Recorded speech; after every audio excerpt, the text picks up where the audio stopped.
마음속의 비밀. 앞에서 이야기한 사건이 있은 후 목사와 의사와의 사이는 겉보기에는 별다른 것이 없었으나 사실은 전과 매우 달라졌다. 로즈 칠링우드의 앞길은 거의 명석한 만큼 훤히 열려 있었다. 사실 처음부터 그 길을 가고자 계획했던 것은 아니었다. 겉으로 보기에 이 불행한 노인은 조용하고 점잖으며 화를 내지 않은 것 같았으나 그의 마음속에서는 이제까지 숨어서 잠자던 악마가 드디어 머리를 들기 시작했다. 일찍이 아무도 원수에게 그런 안갚음을 한 적이 없는 지극히 교묘한 방법으로 그는 복수를 꾀하기 시작했던 것이다. 그 방법이란 두려움, 가책, 고뇌, 무익한 회개, 그리고 자꾸만 치솟아 오르는 악몽 따위의 일들을 모두 털어놓을 수 있는 신뢰를 받는 친구가 되는 것이었다. 세상으로부터 감추어진 많은 슬픔들, 넓은 마음씨를 가진 사람들로서는 용서했을지도 모를 슬픈 죄악의 비밀을 용서를 모르는 자기에게만 낱낱이 밝혀지기를 바라는 것이었다. 그 다음에는 그가 목사 앞에서 모든 비밀을 폭로하는 것이었다. 그렇게 하면 복수의 빚을 충분히 갚을 수가 있다고 생각했다. 목사의 내성적이고도 신경질적인 성격 때문에 의사의 계획에는 지장이 많았다. 그러나 그렇다고 해서 로즈 칠링워드는 사태를 전혀 불만스럽게 생각하지 않았다. 왜냐하면 하나님은 보복하는 자와 희생당하는 자 모두를 자기 뜻대로 이용하시면서 처벌할 것처럼 보이는 순간에 도리어 용서하시는데, 하나님은 이번에도 의사의 검은 흉계를 이루어주는 대신 또 다른 일을 행하셨다. 그러나 그는 여기서 만족하고 싶지 않았다. 아무튼 로즈 칠링우드가 하나의 계시를 받았다고 볼 수 있었는데 그것이 하늘에서 내린 것이든 땅에서 솟은 것이든 상관이 없었다. 덕분에 의사는 그 후부터 팀즈델 목사와 사귀는 가운데 목사의 외양뿐만 아니라 마음속 영혼의 밑바닥까지도 눈에 보이는 듯 했다. 그래서 목사의 모든 움직임조차도 일일이 이해할 수 있었다. 그때부터 의사는 가엾은 목사의 마음속 깊숙이 파고들어가 그 속에 한낱 구경꾼이 아닌 주연 배우의 구실을 하게 되었다. 그는 목사를 마음 내키는 대로 조정할 수 있었다.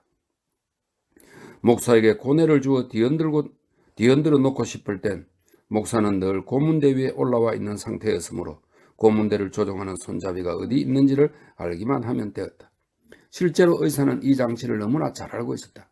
갑자기 목사를 공포에 떨게 하고 싶으면 그도 어렵지 않았다. 그는 마술사처럼 지팡이를 흔들어서 무서운 환상을 불러일으켰다.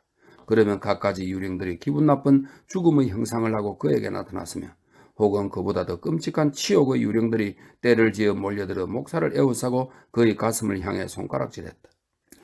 의사의 계획은 은밀하고도 너무나 완벽하게 이루어졌으므로 목사는 자기 주위에서 늘 자기를 노리는 어떤 힘을 막연히 느끼고는 있었지만 그 정체가 무엇인지를 알아낼 수는 없었다. 때때로 목사는 의심과 두려움을 가지고 혐오스럽게 생긴 불구의 늙은 의사를 끔찍스럽게 생각하며 바라보곤 했다. 목사의 눈에는 의사의 몸짓, 걸음걸이, 희끗희끗한 수염, 무관심한 듯한 거동, 또한 옷차림까지도 모두가 혐오감을 주는 것뿐이었다. 이것은 목사가 의식하고 있는 것 이상으로 그에 대해 반감을 갖고 있다는 확실한 증거였다. 딤즈델 목사는 이러한 불신과 증오심을 갖게 된 뚜렷한 이유를 알아낼 수가 없었으므로 그는 병든 가슴의 단 한 군데에서 부분적인 독소가 번져나와 가슴 전체를 침해한다는 사실을 알면서도 이것을 누구의 탓으로 돌리지 않았다. 오히려 로즈 칠링우드에게 나쁜 감정을 가졌던 자신을 책망하면서 그런 감정에서 얻어진 교훈들을 무시하고 그것들을 뿌리 뽑으려고 노력했다. 그것은 가능한 일이 아니었으나 그래도 목사는 의사와 친밀한 교제를 유지하려고 노력했고, 그리하여 의사로 하여금 그의 목적을 달성하게 하는 기회를 부단히 제공하고 있었다. 흉계를 가진 복수자는 목숨을 걸고 전력을 다해 목표 달성에 힘을 기울였다. 그러나 몸은 병에 시달리고 정신은 영혼을 좀먹는 흉악한 적에 시달리면서도 딤즈델 목사는 성직자로서 빛나는 명망을 한몸에 받고 있었다. 그러나 그 명망의 대부분은 그가 안고 있는 슬픔의 대가였다. 목사의 타고난 지성의 예리한 도덕적 지각, 그가 경험한 바를 전달하는 힘은 일상생활의 괴로움 때문에 오히려 비상하다고 할 만큼 더욱 활발하게 작용하고 있었다. 아직 오르막에 있는 명성이긴 하지만 고명한 목사들을 포함한 성직자들의 평판을 이미 능가했다. 그 중에는 딤즈델 목사가 태어나기 전부터 성직과 관련한 학술의 연마에 오랜 세월을 보낸 사람들도 있었기 때문에 그들은 젊은 목사가 더 알맹이가 있고 귀한 경험을 했을 것이었다. 또한 몇몇 목사들 중에는 딤즈데일 목사보다 한층 정신의 바탕이 굳건하고 강인한 이성을 소유하고 있을 뿐만 아니라 예리하면서도 쇠나 돌처럼 굳은 이해력을 가진 사람들도 있었다. 그러나 이들은 이런 이해력에다 교리적인 요소만 적절히 배합하여 지극히 훌륭하고 탁월한 능력은 있지만 무뚝뚝한 성격의 목사가 되었다. 또한 그들 중에는 정말로 성자와 같은 목사들도 있었는데 그것은 끊임없이 책 속에 파묻혀 공부하고 참을성 있게 사색함으로써 얻어진 것들이었다. 이들은 순결과 청렴한 생활로 몸은 비록 인간 세계의 옷을 걸쳤지만 그대로 그 옷을 입은 채 하늘로 올라간다 해도 조금도 어색하지 않을 것 같은 사람들이었다. 그들에게 갖추지 못한 것이 있다면 성령 강림절에 선택된 사도들에게 내려진 불의 혀뿐이었다. 그것은 성경의 경우처럼 알아들을 수 없는 낯선 외국어로 말하는 것이 아니라 가슴 속에서 우러나오는 말로 하나님의 뜻을 펴는 사람의 언어였다. 다른 면에서는 사도에 뒤지지 않는 목사들이었으나 그들은 목사로서 입증할 만한 하나님의 선물인 불의 혀를 간직하지 못했던 것이다. 설령 그들이 그런 혀의 능력을 구하려고 노력한다 해도 그것은 이룰 수 없는 소원이었다. 아마 그들은 최고의 진리를 흔하고 속된 말과 형상으로 표현하려는 헛된 노력을 했는지도 모른다. 하지만 그들의 음성은 그들이 항상 살고 있는 곳에서 까마득히 멀고 불확실하게 들려왔다. 딤즈데일 목사는 성격상의 여러 가지 특징으로 보아 마지막 부류에 속한다고 볼 수 있었다. 만약 그의 성향이 죄악, 그것이 무슨 죄였든 간에 죄악으로 말미암아 좌절되지 않았다면 그는 신앙의 높은 산봉우리에 도달했을 것이다. 그러나 딤즈데일 목사는 지금 무거운 짐을 지고 걸어야 했으며 그것은 그를 가장 낮은 데까지 끌어내렸다. 그렇지 않았더라면 그는 영혼이 맑았으므로 천사들도 그의 말에 귀를 기울였을 것이다.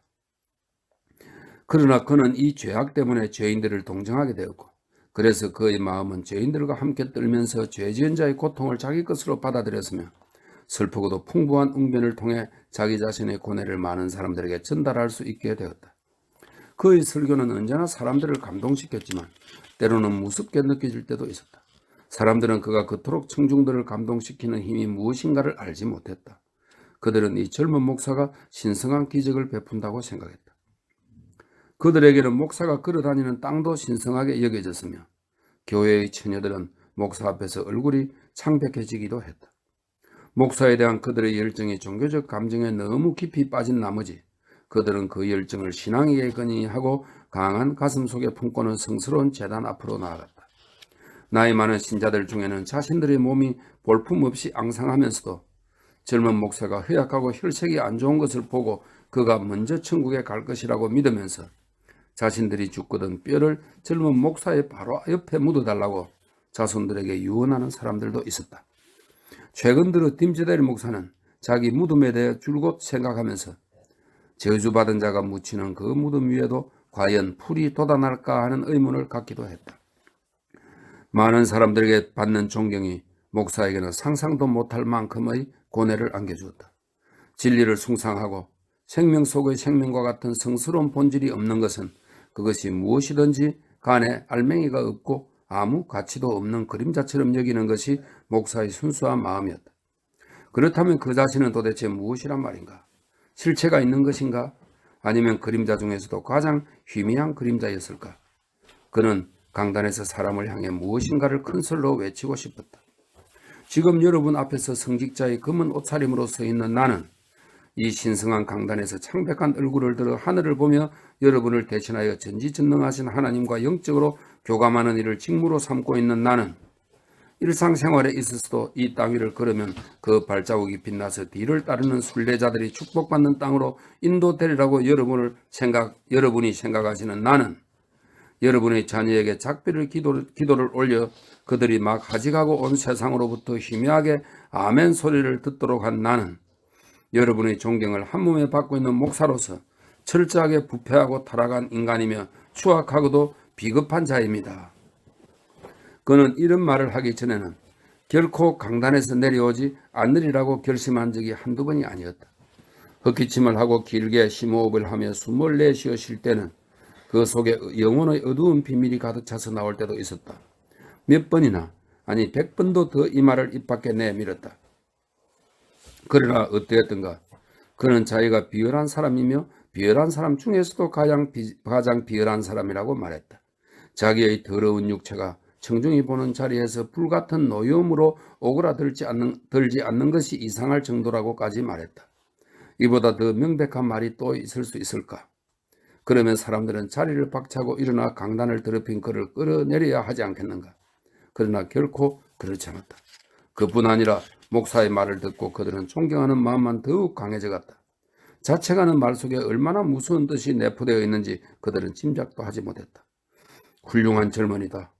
지상의 성자 같은 분이다. 그토록 순결한 저분의 영혼 속에서 그런 죄악을 발견하시는데 우리 같은 영혼 속에서는 얼마나 무서운 죄악을 발견하실까? 사람들은 이렇게 말했다.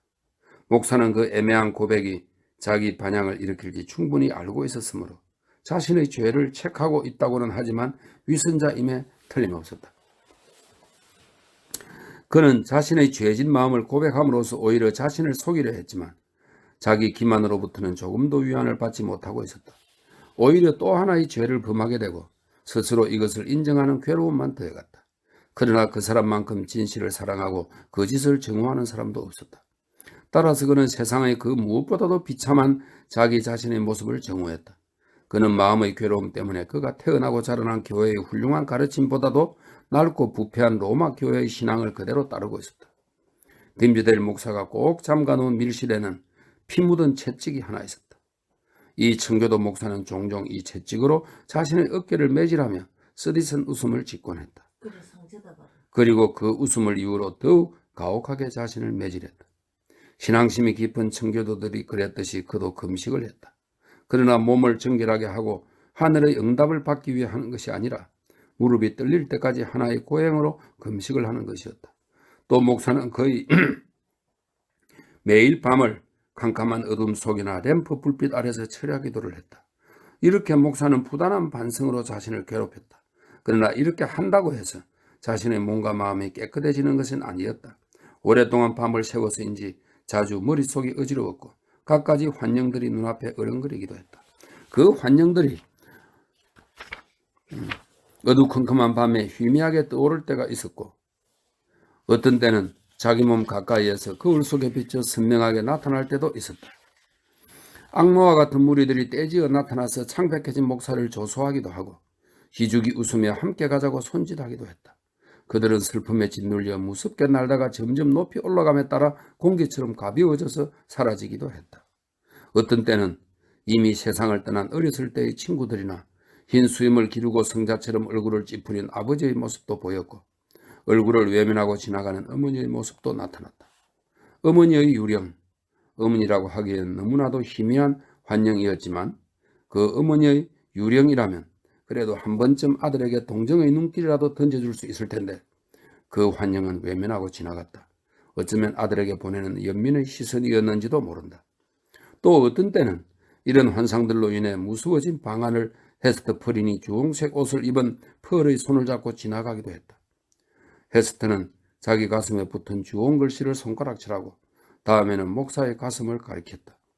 목사는 이런 환상들에 사로잡혀 속은 적은 없었다. 그는 강한 의지로서 실체가 없는 안개처럼 몽롱한 환상을 투시하여 그 정체를 파악하려고 애썼고 이것들이 참나무 탁자나 가죽으로 장정하고 노쇠 조각으로 죄임새를 단 큼직한 신학서적처럼 실제로 존재하는 것이 아님을 확인했다. 그럼에도 불구하고 실체가 없는 그 환영들은 어떤 의미에서는 가이우스 목사가 다루는 것들 중에서 가장 진실하고 본질적인 문제라 할 수 있었다.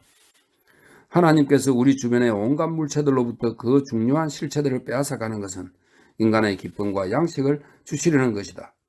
목사처럼 그릇된 인생을 사는 자에게 더할 나위 없는 큰 불행은 바로 이런 결과에서 비롯된 것임을 알 수 있다. 진실하지 않은 사람에게는 우주 자체가 거짓이요 손에 잡히지 않고 금세 사라져버리는 안개와 같은 것이다.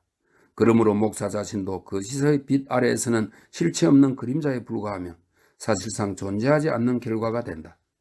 딤즈데일 목사로 하여금 진정으로 이 땅 위에 존재하게 하는 유일한 진실은 그의 영혼은 깊숙이 숨어있는 고뇌와 그 얼굴에 역력히 드러나고 있는 고통의 표정이었다. 그가 한 번이라도 미소를 짓거나 밝게 웃을 줄만 알았더라면 딤즈 대리라는 사람은 이미 이 세상에 존재하지 않았을 것이다. 이 무시무시한 형상들이 여기에 대해 자세하게 묘사하지는 않겠지만 이 현상들이 계속해서 일어났던 어느 날 밤 목사는 의자에서 벌떡 일어났다. 어떤 새로운 생각이 머릿속을 스치고 지나갔기 때문이다. 그는 평소 예배를 드리러 갈 때와 똑같은 옷을 골라 입고는 말소리를 죽여가며 계단을 내려와 문을 열고 밖으로 나갔다. 처형대 위의 세 사람. 마치 꿈속을 걷는 것처럼 또는 몽유병 환자처럼 딤즈데일 목사는 오래전에 헤스트 프린이 군중 앞에서 자신의 수치를 드러냈던 그 장소로 걸어갔다. 그 처형대는 7년이라는 긴 세월 동안 비바람과 모진 눈소리를 맞고 그 위를 올라간 수많은 사람들에게 밟혀 달근 채 여전히 공회당 발코니 아래에 서 있었다. 딤즈데일 목사는 그 낡고 달근 처형대 위로 올라갔다. 검은 구름이 하늘 꼭대기에서부터 지평선까지 온통 뒤덮여 있는 5월 초순의 어두운 밤이었다.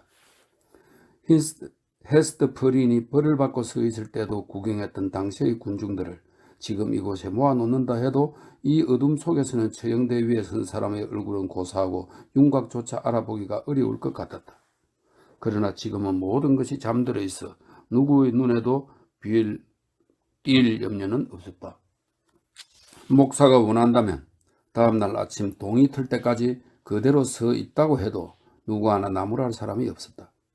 단지 습하고 쌀쌀한 밤 공기가 사지에 스며들어 뼈마디가 쑤시고 관절염으로 고통스럽게 된다든지 감기와 기침으로 목이 잠겨서 다음날 그의 설교를 들으러 오는 사람들에게 실망을 줄지도 모른다는 생각뿐이었다.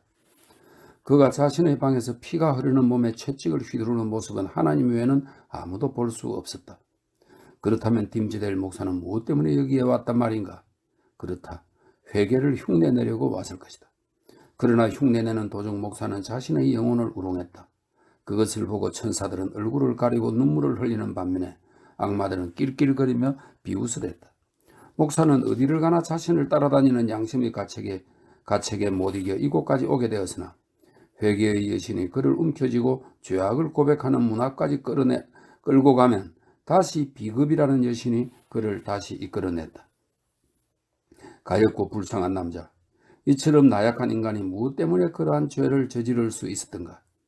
죄악이란 신경이 가죽처럼 질긴 사람만이 저지를 수 있는 것이다. 그래서 아예 죄를 이겨내든가 또는 죄의 짐이 너무 무겁게 느껴질 때는 무섭고 용감한 힘을 발휘하여 자신에게 유리하게 당장 짐을 내던지든가 하여 자유자재로 자기를 다스릴 수 있어야 하는 것이다. 목사처럼 나양하고 감수성만 예민하게 발달한 사람은 이럴 수도 저럴 수도 없어 결국 하나님을 거역한 죄책감과 아무 소용없는 참여의 고통이 풀리지 않는 매듭처럼 꽉 묶여 있는 것이었다. 이렇게 처형대 위에서 부질없는 속죄의 흉내를 내고 있던 목사는 갑자기 온 우주가 가슴 바로 위에 나타나 있는 주홍색 표시를 주시하고 있는 것 같은 크나큰 공포심에 사로잡혔다. 사실상 목사가 그 부분에 마치 독이 묻은 이빨로 물어뜯는 듯한 아픔을 느끼기 시작한 것은 이미 오래전의 일이었다. 자신을 억제하려는 의지도 없었던 목사는 큰 소리로 고함을 쳤다. 그 고함 소리는 밤하늘을 뚫고 나가 집집마다 부딪혀 메아리치고 뒤에 있는 산을 울려 되돌아왔는데 마치 악마의 무리들이 슬픔과 공포의 소리를 듣고 그것을 이리저리 던지며 장난삼아 노는 것 같았다. 이젠 됐다. 모든 사람들이 잠에서 깨어 달려나와서 여기 있는 나를 발견하게 되겠지. 목사는 중얼거렸다. 그러나 그렇게 되지는 않았다. 그 고함 소리는 그의 귀에 들린 것만큼 그렇게 크게 들리지는 않았던 모양이다. 사람들은 잠을 깨지 않았고 아니 설사 잠이 깨었다 하더라도 잠에 취한 그들은 그 소리를 누군가가 무서운 꿈속에서 외치는 소리로 생각하거나 마녀의 소리로 여겼을 것이다. 당신은 마녀가 농장이나 오두막 지붕 위를 악마와 함께 날아다니며 중얼거리는 소리가 자주 들렸다고 하므로 아무런 소동이 일어나지 않자 목사는 잠시 후 눈을 뜨고 주위를 살폈다. 건너편 길에 위치한 벨링햄 지사 관저의 창문을 통해 늙은 지사가 손에 램프를 들고 머리에 수건을 쓰고는 온몸을 가리는 흰 잠옷을 입은 채로 서 있는 모습이 보였다. 그런 지사의 모습은 마치 밤중에 무덤에서 불려나온 유령과도 같았다. 목사의 고함 소리에 잠이 깬 것이 분명했다. 또 다른 창문에는 지사의 누이 동생인 히빈스 부인이 역시 램프를 들고 나타났다. 그녀는 창문 밖으로 머리를 내밀고 초조하게 하늘을 올려다보았다. 그녀는 딤즈데일 목사의 고함 소리가 수많은 메아리로 변하여 울려 퍼지는 것을 늘 숲속을 함께 거닌다고 소문이 난 마녀나 악마의 소리로 착각했던 것이다. 히빈스 부인은 벨링햄 지사가 들고 있는 불빛을 보자마자 황급히 자기의 불을 끄고 사라졌다. 아마도 그녀는 구름 속으로 사라졌을 것이다. 지사는 어둠 속을 한참이나 살펴보았지만 아무것도 볼 수 없자 마침내 불을 끄고 창가를 떠났다. 목사는 약간 마음이 가라앉았다. 그러나 잠시 후 그의 눈에 작은 불빛이 보였는데 처음에는 멀리 보이던 것이 차츰 그에게로 다가왔다. 그 빛은 울타리와 기둥, 창살, 물이 가득 찬 물동이가 있는 펌프, 노크가 달린 아치형의 문, 그리고 통나무로 만든 문간 등을 차례로 비추었다. 딤즈데일 목사는 지금 가까이 다가오는 발자국 소리는 반드시 자신이 운명이 다하는 날이 다가오고 있음을 알리는 소리이며 마침내 불빛이 자기를 비추게 되면 오랫동안 숨겼던 자신의 비밀이 낱낱이 드러나고야 말 것이라는 것을 확신하면서 불빛이 비추는 것들을 하나하나 주시하고 있었다. 불빛이 차츰 가까워짐에 따라 동료 목사, 좀 더 정확히 말하면 마음속의 귀한 친구인 윌슨 목사의 모습이 보였다. 아마 세상을 떠나는 어떤 사람의 곁에서 기도를 드리고 돌아오는 모양이라고 딤즈데일 목사는 생각했다. 그 생각은 과연 옳았다. 이 늙은 목사는 바로 그 시각에 세상을 떠난 윈드로프 지사의 임종을 보고 오는 길이었다. 윌슨 목사는 옛날 성자들처럼 후광에 휩싸이는 듯한 광채를 받아 빛을 발하고 있었다. 세상을 떠난 지사로부터 영광의 유산을 물려받거나 또는 승리의 순례자가 천국문을 들어가는 것을 보다가 목사 자신이 천국의 빛을 얻게 된 것 같았다. 깜빡거리는 등불을 보고 이런 생각을 하게 된 딤즈데일 목사는 슬며시 웃음이 나왔다. 아니, 사실은 비웃음이었는데 이러다가는 정말로 머리가 이상해지는 것이 아닌가 하는 생각까지 들었다. 윌슨 목사가 한 손으로 외투를 모여다 감고 다른 손으로는 램프 불을 가슴에 댄 채 처형대 옆을 지날 때 딤즈데일 목사는 말을 걸고 싶은 충동을 참지 못했다. 윌슨 목사님 안녕하세요. 이리 오셔서 저와 함께 잠깐 재미있는 이야기라도 나눕시다. 맙소사, 딤즈데일 목사가 정말 그런 말을 했던가? 그 순간 그는 그런 말을 실제로 했다고 생각했다. 그러나 그것은 상상 속에서 말한 것이었다. 윌슨 목사는 발밑의 진흙길을 들여다보면서 조심스럽게 걸어갈 뿐 한 번도 처형대 쪽을 쳐다보지 않았다. 희미한 램프 불빛이 멀리 사라지자 목사는 갑자기 현기증을 느끼고 최후의 몇 분이 참으로 아슬아슬한 순간이었다는 것을 깨달았다. 사실은 장난기로 마음의 고통에서 일시적으로 벗어나려고 해본 것이었다. 잠시 후 또다시 음산한 장난기가 그의 엄숙한 환상 속으로 스며들기 시작하며 소름이 끼쳤다. 그는 익숙치 않은 쌀쌀한 밤 기온에 손발이 뻣뻣해짐을 느끼고 자신이 처형대의 계단을 제대로 내려갈 수 있을지 의심스러워했다. 이제 새벽이 되어 사람들이 깨어나기 시작할 것이다. 그리고 그 치욕의 처형대에 사람이 서 있는 것을 희미하게나마 발견할 것이다.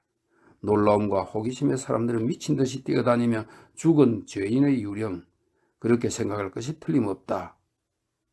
이거는 설명입니다. 죽은 죄인의 유령을 구경하라고 외칠 것이다. 어스름 속에서 이 소문은 이 집에서 저 집으로 날개를 달고 퍼져나갈 것이다. 그리고 아침 햇살이 떠오르고 점점 환해지면 폴란넬 가운을 걸친 남자들과 나이든 부인들이 잠옷을 갈아입는 것도 잊은 채 허둥지둥 뛰어나올 것이다. 지금껏 머리카락 한 올도 흐트러짐 없이 남 앞에 언제나 예의 바르게 행동했던 사람들도 모두 악몽에 시달린 표정으로 나타날 것이다. 벨링햄 지사도 제임스 왕조 시대의 주름 옷깃을 삐딱하게 달고 심각하게 찡그린 표정으로 숲의 나무가지들을 매단 채 나올 것이다.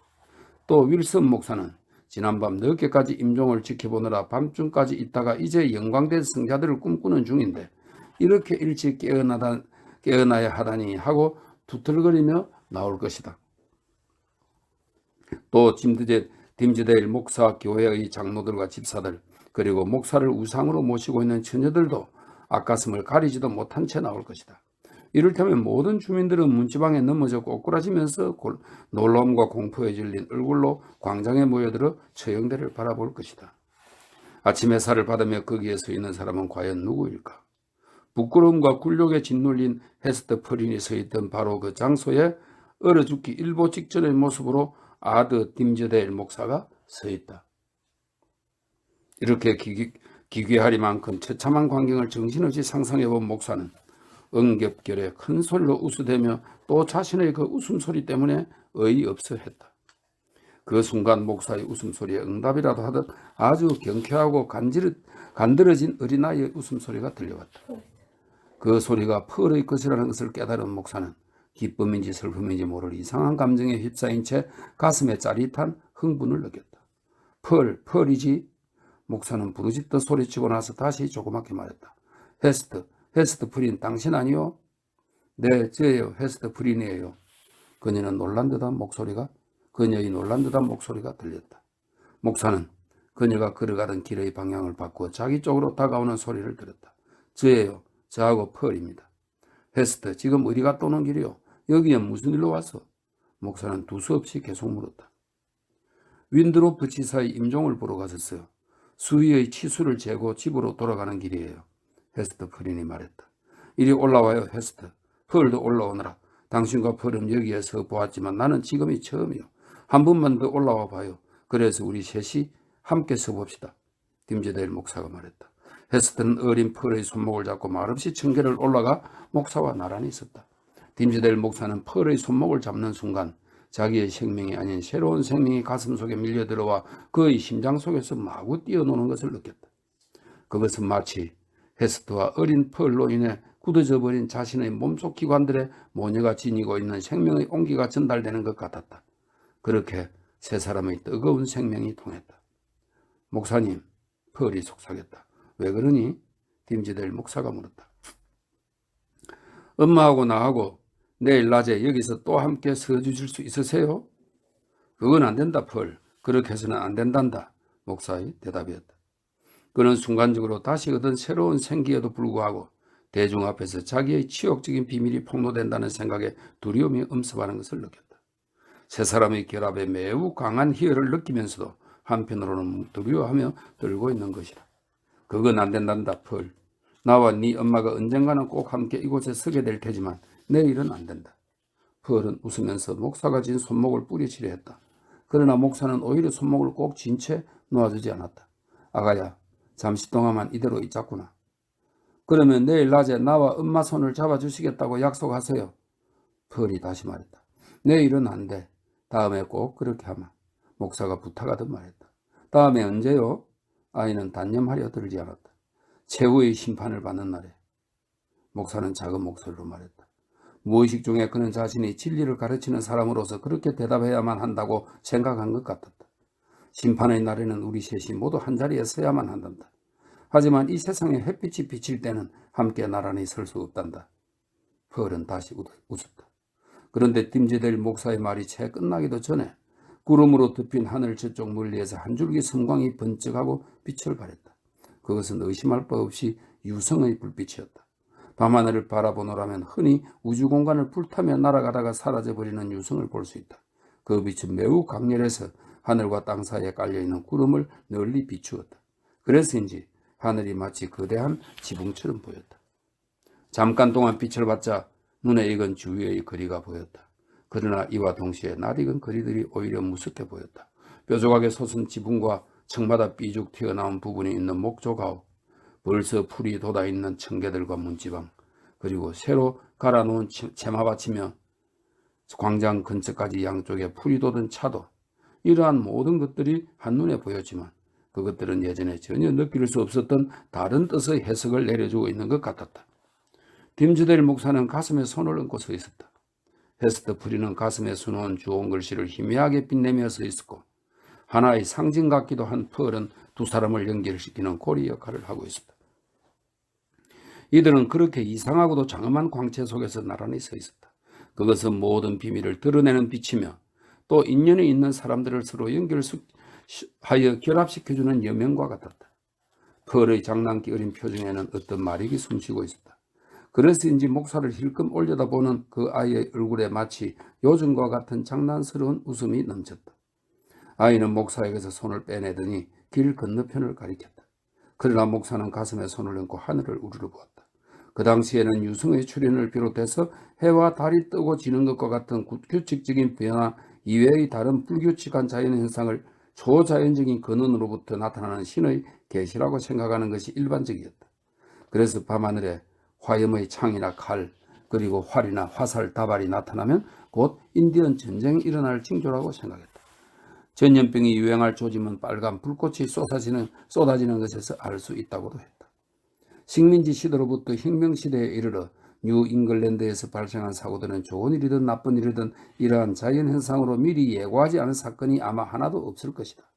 그 중에는 많은 군중이 함께 지켜보는 가운데 일어나는 경우도 있었다. 그러나 단 한 사람의 목격자가 증언하는 것을 믿어야 하는 경우가 더 많았다. 그런 목격자들은 자기가 본 것에 신비스러움을 더해 채색하고 상상력이라는 확대되고 왜곡된 매개체를 통해 바라보기도 했으며 그 신기한 형상이 사라지고 난 뒤에는 자기 나름대로 새로 덧붙여서 하나의 뚜렷한 형상을 만들어내기 마련이었다.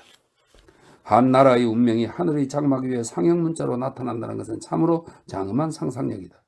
하늘이 두루마리처럼 넓긴 하지만 하나님의 뜻이나 한 나라의 운명을 그 위에 쓰기에는 그리 넓다고 생각되지 않았다.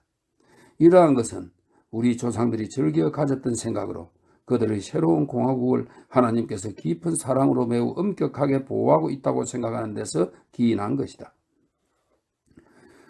그러나 만일 오랫동안 남몰래 병으로 시달려온 사람이 병적으로 자기중심적 생각에 잠겨 혼자에게만 주어진 계시를 그 광대한 두루마리 위에서 발견했다면 우리는 무엇라 말할 것인가?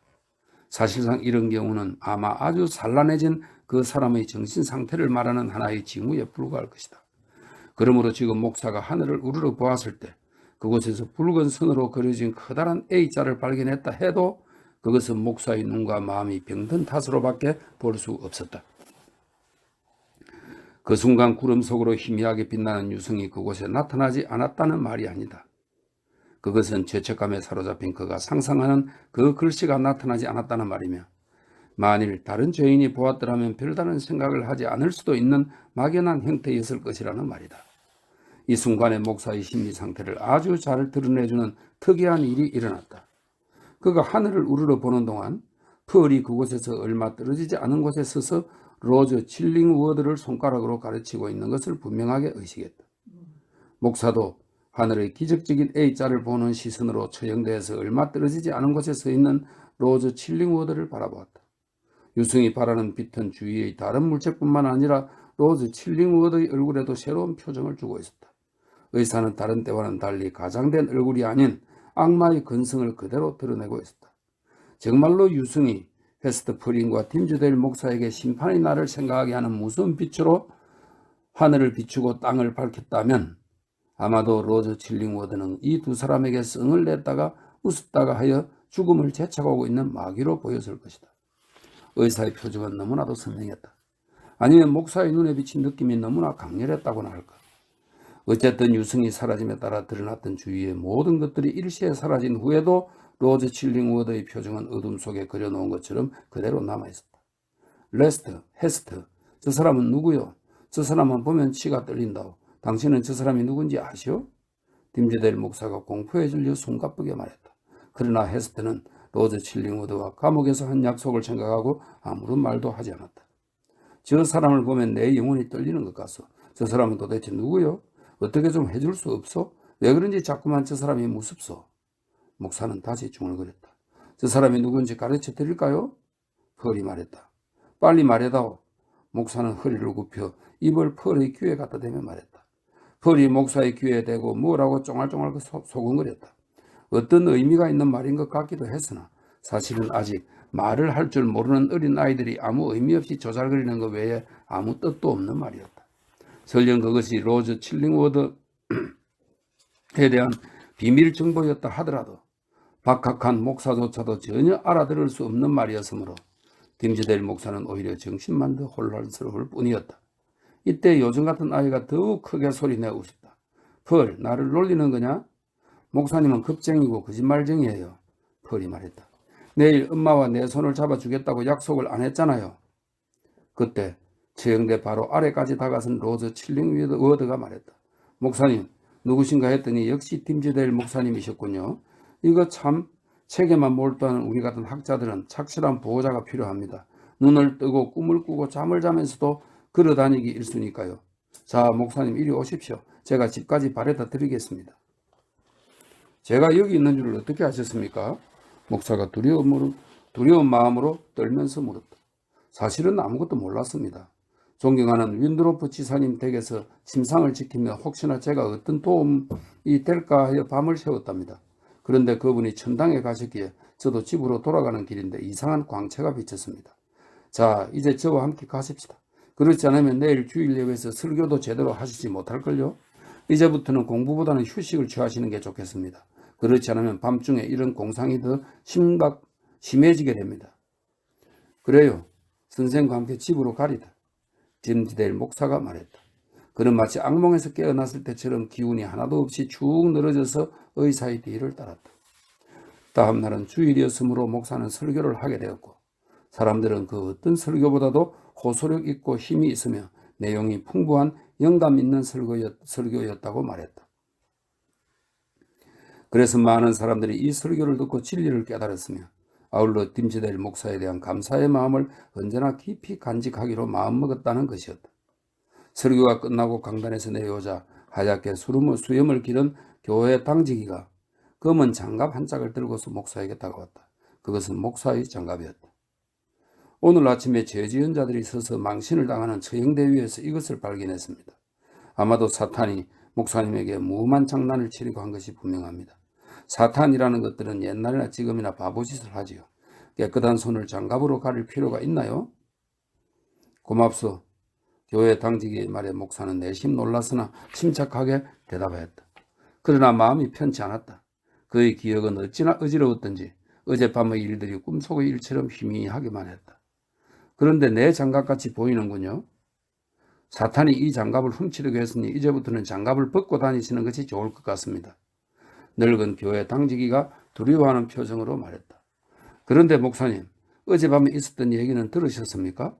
하늘에 거대한 주홍 글씨 A자가 나타났는데 우리는 그것을 천사의 머리 글자로 해석하고 있습니다.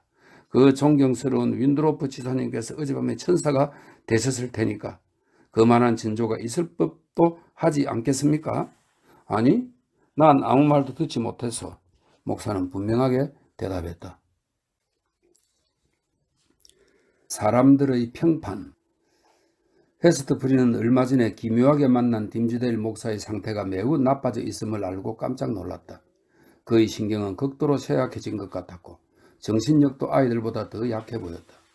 그러나 그의 지적인 기능은 원래의 힘을 유지하고 있었고 오히려 병든 사람들에게만 생기는 병적인 힘에 의해서인지 두뇌가 더욱 명석해진 것 같았다. 하지만 정신력은 너무나 무기력하여 금방이라도 부서져 버릴 것만 같았다.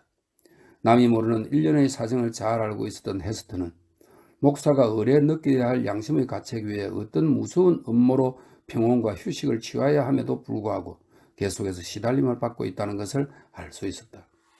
팀즈데일 목사가 세상에서 버림받은 자기에게 보이지 않는 적을 막아달라고 애원하면서 부들부들 떨며 호소하는 것을 본 헤스트는 마음 깊은 곳에서부터 흔들렸다.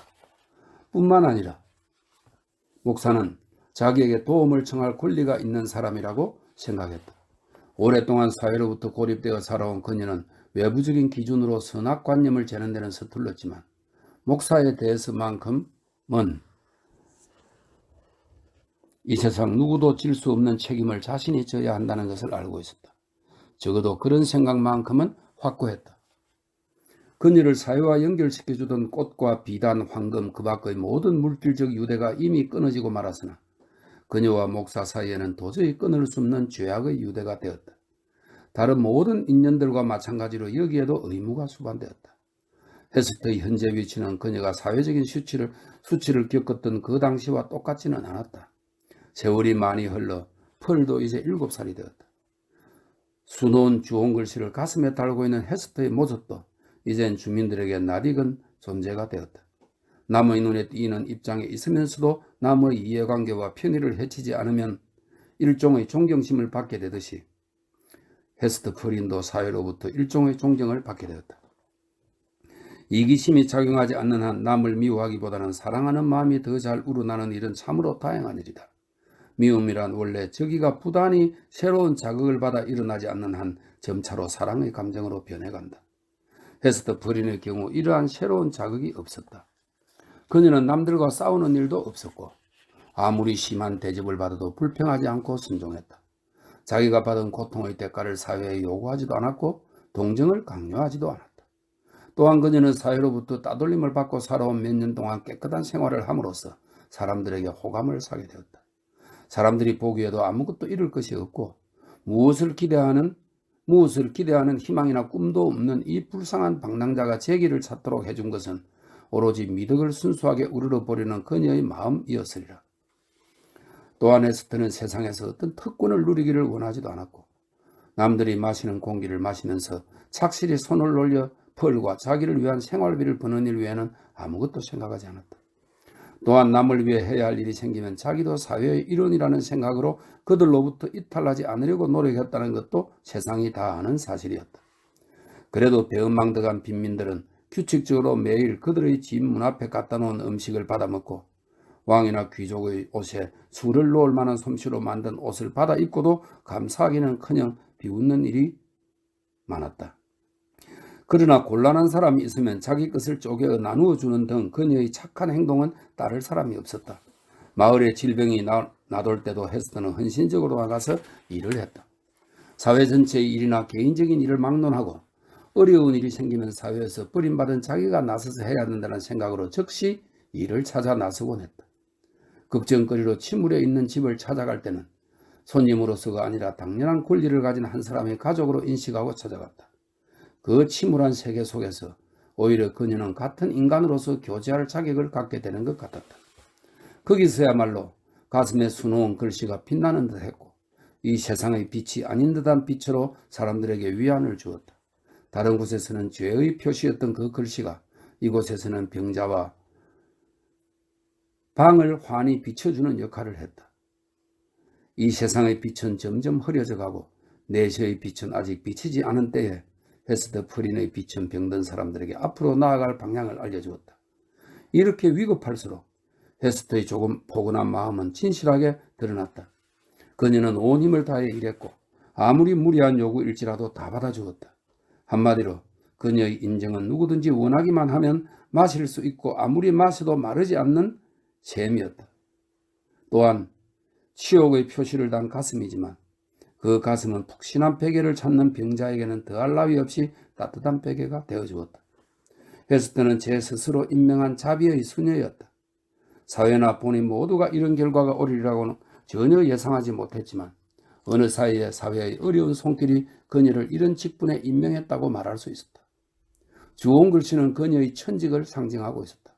그녀의 도움은 너무나 크고 소중하며 많은 사람을 도와주는 동정심 또한 너무나 커서 사람들은 그녀가 달고 있는 주홍 글씨의 A자를 원래의 뜻으로 해석하지 않으려 했다. 그들은 서슴없이 A자를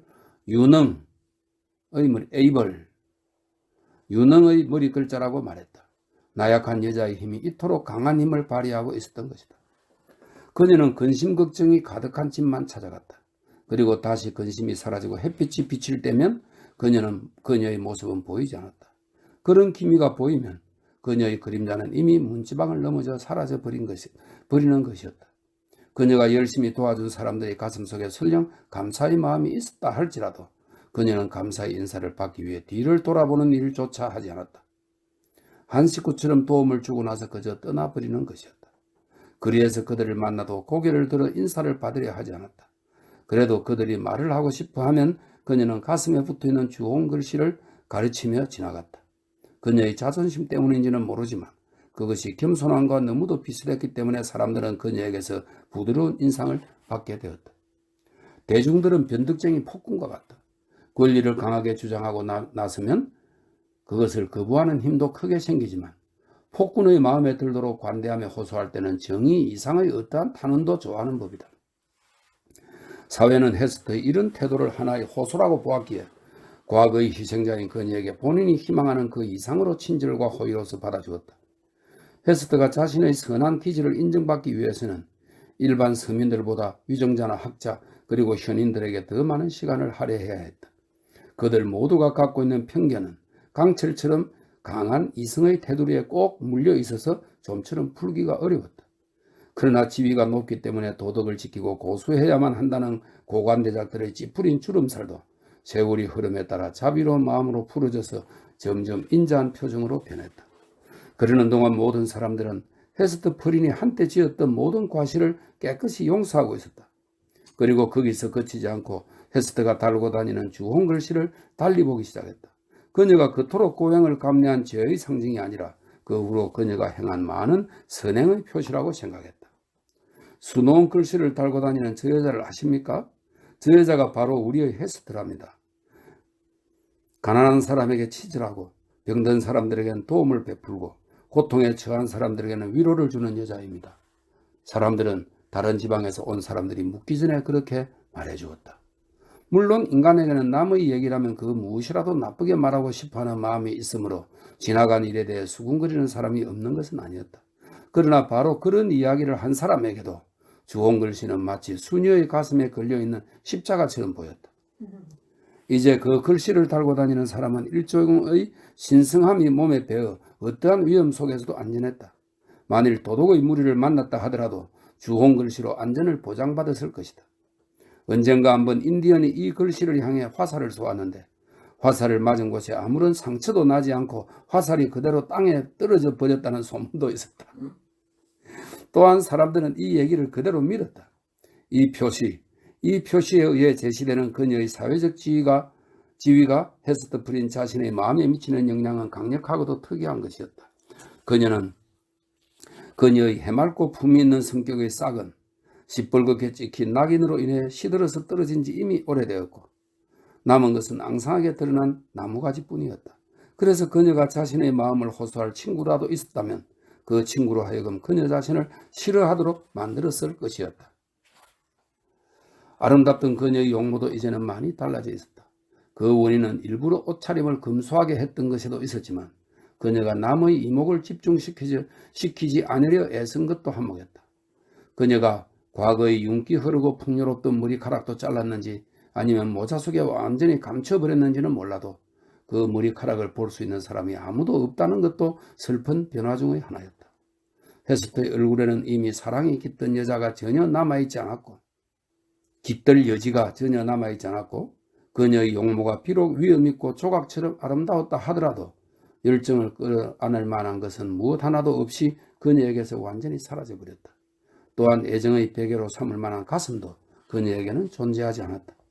한 여인이 그토록 험난한 일을 겪고 나면 이와 같이 여자다운 성격이나 자태는 상실되어 버리기 마련이고 그 여인의 다감한 성격과 인간성 또한 심하게 변하는 운명을 받아들일 수밖에 없을 것이다. 만약 그녀가 부드러운 마음씨만 지니고 있었다면 아마도 살아나가지 못했을 것이다. 살아나가기 위해서는 그 마음을 짓밟아 없애버리거나 드러나지 않도록 숨겨놓을 수밖에 없을 것이다. 하지만 과거에 여자다운 면이 있었으나 현재 그것을 상실한 사람이라도 변신을 가능케 하는 마술을 부릴 수 있다면 언제든지 여자로 돌아갈 수 있을 것이다. 헤스트 프린이 이런 마술에 걸릴지 안 걸릴지는 더 두고 봐야 할 문제지만 말이다. 대리석처럼 차가운 느낌을 주는 헤스트의 인상은 그녀의 생활을 열정적이고 감정적인 것으로부터 사색적인 것으로 전환시키는 엄청난 변화를 가져왔다.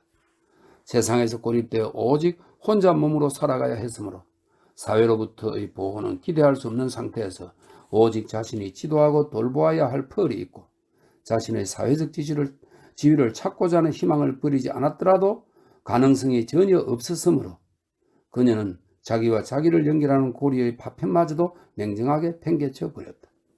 또한 사회의 법칙이 이젠 그녀의 정신적 법칙이 될 수 없었기 때문이다. 당신은 새로 해방된 인간의 지성이 수세기 이전에 비해 한층 활발하고 널리 퍼졌던 시대였다. 군인들은 왕후와 귀족을 타도하고 그들보다 더 용감한 사람들은 구시대의 낡은 원리와 연결되어 있는 해묵은 편견의 덩어리들을 실제가 아닌 이론상으로 뒤엎고 재정비했다. 헤스트 프린은 바로 이 새로운 정신을 본받았다. 그것은 대서양 건너에서는 이미 널리 알려진 사상의 자유였다. 만일 우리 조상들이 이런 사실을 알았더라면 주홍 글씨로 낙인을 찍는 것보다도 그녀의 그러한 정신을 더 치명적인 죄악이라고 생각했을 것이다. 뉴 잉글랜드의 어느 집에도 감히 접근하지 못할 새로운 사상이 해안에 자리 잡은 그녀의 오두막에 찾아들었던 것이다. 사상의 자유. 그림자와도 같은 이 방문객이 그녀의 문을 두드렸을 때 헤스트는 그를 악마보다도 더 위험스럽다고 생각했다. 생각이 대담한 사람들일수록 외부적인 사회의 규칙에 대해서는 아주 온순하게 순종하는 경향을 보인다. 뿐만 아니라 그들은 오직 사상으로서만 그것을 이야기할 뿐 실천으로 옮기려 하지 않는다. 헤스트의 경우도 그랬다. 그러나 만약 펄이 태어나지 않았더라면 상황이 지금과는 달라져 있을지 모른다. 그녀는 한 교파의 창설자가 되어 앤 허친슨과 손을 잡은 인물로 역사에 이름을 남겼을지도 모를 일이다. 또 어떤 면에서 그녀는 예언자가 되었을지도 모른다. 그리하여 청교도의 기본 정신을 와해시켰다는 죄목으로 당시의 엄격한 재판부로부터 사형 선고를 받았을지도 모른다. 아니, 이런 일은 충분히 있을 법한 일이었다. 그러나 헤스트의 사상적 열의는 어머니로서 어린 딸을 교육시키는 문제에 대해 분명히 할 말이 있었다. 하나님이 아이의 마음속에 여성이라는 싹과 꽃을 피워서 어떤 난관이라도 능히 뚫고 나갈 수 있도록 자라게 하셨다는 것이다. 그러나 만사가 그녀에게는 불리했다. 모든 것을 도외시하는 그녀를 세상은 곱게 보지 않았다. 아이의 성격에도 뭔가 이상한 점이 있어서 헤스트는 혹시 아이가 잘못 태어난 것이 아닌가, 어머니의 방종과 정욕의 소산이 아니었나 라고 생각했다. 그래서 헤스트는 괴로운 마음으로 아이가 세상에 태어난 것이 잘된 일인가 잘못된 일인가를 스스로에게 끊임없이 질문하곤 했다. 헤스트는 여성 전체에 대해서도 이와 같은 의문이 싹트고 있었다. 가장 행복하다고 생각하는 여성의 경우 그 운명은 과연 받아들일 만한 가치가 있는 것일까? 그녀는 자신의 운명에 대해서는 이미 오래전부터 부정적으로 생각했고 새삼 문제 삼을 필요조차 느끼지 않았다. 사람들에게는 남녀를 막론하고 사색하는 버릇이 있어서 그것이 사람들을 침착하게 만들기도 하지만 동시에 슬프게도 한다. 헤스트는 자신의 장래를 절망적으로 생각하고 있는지 모른다. 그러면서도 많은 것이 달라지고 변화되기를 원했다. 첫째로, 세상이 달라지기 위해서는 사회의 기존 제도와 조직을 흘러버리고 새로 지어야만 한다. 둘째로, 남성의 본질이나 남성의 본질로 인해 굳어버린 오랜 전통적 습관을 본질적으로 뜯어 고쳐야만 한다. 그래야만 여자가 정당하게 적절한 지위를 획득할 수 있다. 마지막으로, 모든 난관이 해결된다 하더라도 여성 자신이 놀라운 변화를 일으키지 않는 한 여성들은 이와 같은 예비적인 개혁의 혜택을 보지 못할 것이다. 하지만 여성 자체가 변화할 때 여성의 본질, 즉 여성을 이루고 있는 진실한 생명이 안개처럼 사라지고 말지도 모르는 일이자는가. 여성이 아무리 머리를 쓴다 해도 이런 문제는 결코 해결되지 않는다. 그 문제는 오직 한 가지 방법으로만 해결이 가능하다. 그것은 여성의 따뜻하고 아름다운 마음이다. 그것만이 그 문제를 해결하는 열쇠가 될 수 있는 것이다. 이런저런 생각으로 헤스트 프리는 마음의 규칙을 잃고 건강한 움직임을 찾지 못한 채 어두컴컴한 미로 속에서 정체 없이 방황했다. 때로는 절벽에 부딪혀 방향을 잃기도 하고 깊은 구렁텅이에 빠져 허우적거리기도 했다. 온통 황량하고 어두운 풍경만이 그녀의 주변을 에워싸고 있어서 위안을 받을 만한 곳이 없었다. 때로는 펄을 당장에 하늘나라로 보내고 자신도 정의가 심판하는 대로 처리되는 것이 좋을지도 모른다는 생각을 하기도 했다. 그러고 보면 주온 걸씨는 아직 그 임무를 다하지 못하고 있었던 것이다. 그러나 딤즈데일 목사가 밤을 새우던 날 그를 만난 이후로 헤스트는 다시 생각해야 할 새로운 문제에 부딪혔다. 새로운 반성과 함께 그 문제를 해결해야 한다는 목적이 생긴 것이다. 애쓰던, 아니 정확히 말해서 애쓰다가 지쳐버린 목사의 비참한 상황을 목격했기 때문이다. 딤즈데일 목사가 비록 정신 이상까지는 되지 않았다 하더라도 헤스트의 눈에는 그 직전 상태로 보였다. 남몰래 뉘우치는 참여의 바늘이 얼마나 무서운 고통을 주는지는 모르지만 바로 그것을 아물게 하고 구원의 길로 인도해야 할 사람의 손에서 그 이상의 치명적인 독소가 주입되고 있다는 것은 의심할 여지가 없었다. 정체를 감춘 원수가 친구를 돕는다는 명목하에 탈을 쓰고 곁에 붙어 있어서 기회가 있을 때마다 섬세하고 허약한 딤즈데일 목사의 몸과 마음을 농락하고 있는 것이었다.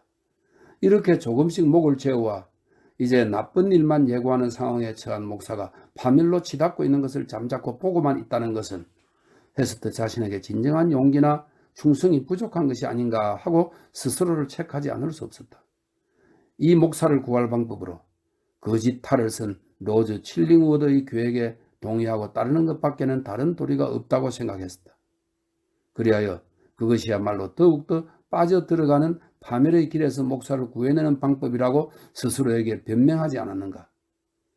그러나 그녀가 택한 그 방법은 선택할 수 있는 많은 방법 중 최악의 것이었음이 분명했다.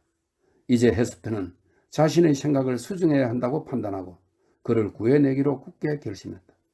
그녀는 오랜 세월 동안 모진 시련을 겪으면서 단련되어 왔으므로 로즈 칠링우드와 맞서서 싸울 만한 힘이 자신에게 생겼다고 생각한 것이다. 헤스트가 의사와 감옥에서 만났을 때는 수치심과 죄악으로 말미암아 제정신이 아니었다. 하지만 그 이후로 그녀는 좀 더 높은 지위로 올라서고 있었다.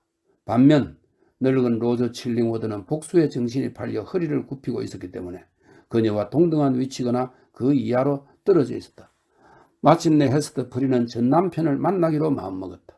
그리고 그 늙은 소나기에 들어있는 불쌍한 목사를 구하기 위해 전력을 다하기로 결심했다. 어느 날 오후 그녀가 펄과 함께 외딴 곳을 산책하고 있을 때 바구니를 든 늙은 의사가 구부정한 모습으로 지팡이를 짚고서 약초를 캐러 가는 것이 보였다.